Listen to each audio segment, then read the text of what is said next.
और पाकिस्तान के पॉलिटिशियंस भी इसके ऊपर तजिया नहीं दे रहे। नेपाल के अंदर नाज़रीन अवाम खड़ी हुई है और अभी जो वीडियोस आ रही हैं, तस्वीरें आ रही हैं, मैं आपके सामने बयान नहीं कर सकता। जूते मार रहे हैं लोग पॉलिटिशियंस के सर पर, गंजा करके उनकी बुनियाने और चड्डियों के अंदर नाज़रीन उन्होंने जूते मार रहे हैं। कि गुज़िश्ता 24 घंटों से पाकिस्तान के अंदर जो डिबेट हो रही है, बहुत ही जज़्बाती किस्म की, नेपाल के इमेजेस को देख के, कि जिस तरह से नेपाल में हुआ और जनरेशन ज़ी ने हुकूमत का तख्ता उलट दिया, वो एक तब्दीली ले आए।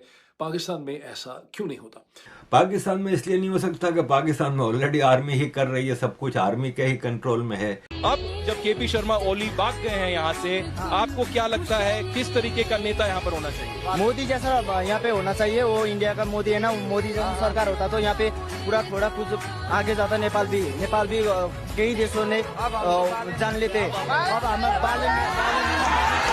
प्राइम मिनिस्टर मोदी ने स्टेटमेंट जारी की है नेपालीज लैंग्वेज में, नेपाली लैंग्वेज में, और उन्होंने कहा है कि वो आज हमने देखा है कि हमारी जो कैबिनेट कमेटी है सिक्योरिटी अफेयर्स में, वहाँ पे नेपाल के ऊपर बड़ी लंबी डिस्कशन हुई। ट्रंप आ गया है ट्रंप के सामने, उसने कहा सलमान खड़े हो। सलमान खड़ा हो गया था, वो कतर गया और इस तरह से सारे शेख हबीबी हबीबी करके नाज़रीन कभी लेटे और कभी खड़े हों, कभी गुलाटियां मारे। अभी तक की सिचुएशन में आर्मी ने स्टेप ओवर किया है, कंट्रोल संभाला है क्राइसिस का। नेपाल की जो आर्मी चीफ है उन्होंने कहा है कि प्रोटेस्ट नहीं होने चाहिए, और मोदी साहब जो हैं वो कह रहे हैं कि लॉस ऑफ लाइफ पे बड़ा नुकसान हुआ है। धजिया उड़ा, कतर अभी रो रहा है, पिट रहा है, हमारी कोवर्डली अटैक हो गया, हम ये करेंगे, एंज करेंगे, हम बर्दाश्त नहीं करेंगे। ये वही कतर है जहां पर नाज़रीन अमेरिका की सबसे बड़ी मिलिट्री बेस है। लेकिन इंडिया जो है वो चाहता है कि उसका असर वसूख वापस आ जाए खित्ते के अंदर, और वो जारी बात है जो असर। तो दोस्तों, जैसा कि आप सभी को पता होगा कि नेपाल के हालात क्या हैं, और वहाँ पे पब्लिक ने पॉलिटिशियन को पकड़ पकड़ के खूब मारा, और बहुत सारी वीडियो सामने आ रही है।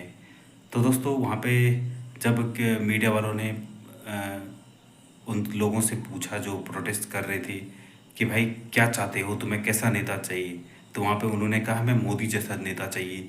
इंडिया के जो प्राइम मिनिस्टर हैं मोदी, उन्हीं की तरह हमें नेता चाहिए, क्योंकि भारत को मोदी कहाँ से कहाँ ले गया, ऊंचाइयों पे ले गया, और हमारे यहाँ सारे भ्रष्ट हैं, सारा भ्रष्टाचार कर रखा है, इसलिए हमने सरकार को गिरा दिया। तो दोस्तों, पाकिस्तानी मीडिया इस पे तारीफ़ कर रही है कि भाई नेपाल में भी मोदी की गूंज है, और वहाँ भी चाहते हैं कि नेपाली यहाँ भी हमारे प्रधानमंत्री मोदी जैसा ही बने। तो दोस्तों, पाकिस्तानी मीडिया हैरान है कि मोदी की हर तरफ इतनी तारीफ हो रही है। तो दोस्तों, वीडियो के माध्यम से देखिए पाकिस्तानी मीडिया क्या कह रही है, चलो आइए देखते हैं। नाजायज रियासत ने आज कतर की सोवरेनिटी की धजियां उड़ाकर फेंकी, और सोवरेनिटी की धजियां उड़ाने का मतलब यह है कि कोई आए आपके घर में घुसे और आपके कपड़े उधेड़ दे, आपके कपड़े उधेड़ दे। ये जो नाजायज रियासत है, ये प्रॉक्सी है अमेरिका की, ये प्रॉक्सी है डोनाल्ड ट्रंप की, और ये वही डोनाल्ड ट्रंप की प्रॉक्सी है जो चंद दिन पहले कतर के अंदर आया था और $400 बिलियन कतर ने कहा था कि लाले हम लेकर आ रहे हैं बोरियां भर के। ये वही डोनाल्ड ट्रंप था जो कतर के अंदर गया तो इन्होंने मिडिल ईस्ट के अंदर लड़कियां सर नंगे करके उनके नीचे करके बाल ऐसे ऐसे करके नचवाई है। ट्रंप आ गया है ट्रंप के सामने, उसने कहा सलमान खड़े हो। सलमान खड़ा हो गया था, वो कतर गया और इस तरह से सारे शेख हबीबी हबीबी करके नाज़रीन कभी लेटे और कभी खड़े हों, कभी गुलाटियां मारे। कतर ने नाज़रीन उसके बाद ट्रंप को बकायदा से एक जहाज तोहफे में दिया, और जहाज के बारे में कहा जाता है कि उसका बाथरूम भी सोने का था, बड़ा खूबसूरत जहाज, बेडरूम बना हुआ, ये सब कुछ उन्होंने ट्रंप को दिया। आज ट्रंप के साथ मिलकर नाजायज रियासत ने वेरी कोऑर्डिनेटेड दो शहरों के अंदर, कतर के दो शहरों के अंदर स्ट्राइक्स की, सोवरेनिटी की धज्जियां उड़ाई। कतर अभी रो रहा है, पिट रहा है, हमारी कोवर्डली अटैक हो गया, हम ये करेंगे, एंज करेंगे, हम बर्दाश्त नहीं करेंगे। ये वही कतर है जहां पर नाज़रीन अमेरिका की सबसे बड़ी मिलिट्री बेस है, सबसे बड़ी और अहम तरीन मिलिट्री बेस है, जहां से ये पूरे खित्ते को नाज़रीन कंट्रोल करता है, देखता है। वहां पर इसकी फोर्सेस मौजूद हैं, इसके जंगी जेट्स वहां पर मौजूद हैं, लेकिन उसके बावजूद गैर अमेरिकी कोऑर्डिनेशन के कतर की सोवरेनिटी या कतर के कपड़े वो फाड़ नहीं सकती थी नाजायज रियासत, लेकिन फाड़े गए। दिस शोज नाज़रीन के ये जो ट्रंप है या जो अमेरिका है, ये सिर्फ अपने सेल्फ इंटरेस्ट को फॉलो करते हैं, इनकी किसी के साथ कोई दोस्ती यारी नहीं है।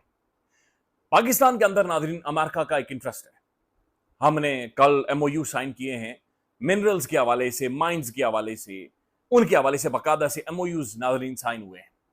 MOUs के ऊपर डिस्कशन की है नेपालीज लैंग्वेज में, नेपाली लैंग्वेज में, और उन्होंने कहा है कि वो आज हमने देखा है कि हमारी जो कैबिनेट कमेटी है सिक्योरिटी अफेयर्स में, वहाँ पे नेपाल के ऊपर बड़ी लंबी डिस्कशन हुई, और ये जो वायलेंस हो रहा है इससे हमारे दिल को बहुत तकलीफ़ हो रही है।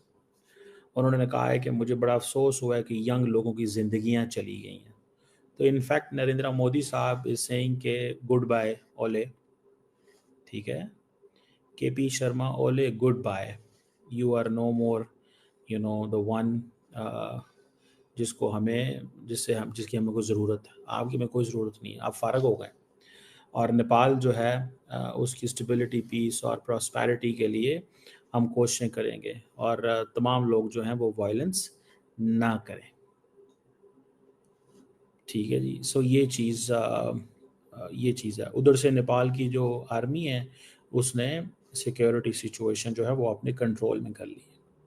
That is the most important thing. अभी तक की सिचुएशन में आर्मी ने स्टेप ओवर किया है, कंट्रोल संभाला है क्राइसिस का।